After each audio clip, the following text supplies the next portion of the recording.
Mano nitie jogo bende orna ote gi mopogore opogore. Kamano Joseph Odero ka intiere Migori wacho ni timo mos ne jonyuol mowito nyithindgi duto te gin chenro mag Nyasaye.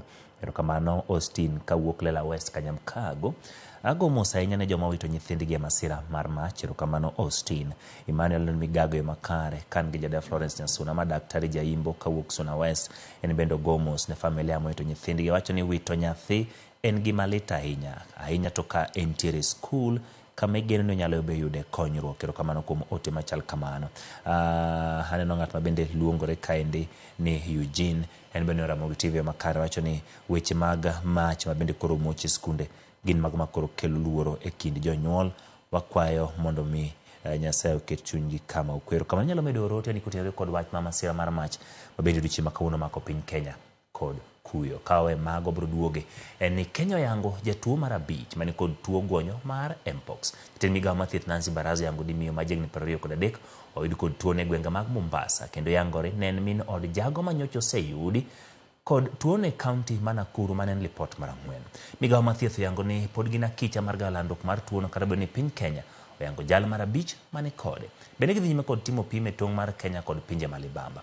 Jagoro mong'ere migawo no Mary Mudhonyo kwayo jogo mawuotho kendo lembe pinje mag guonyo no oselandore mondo bed tenge kod oganda kapok giriwore kod familia magi.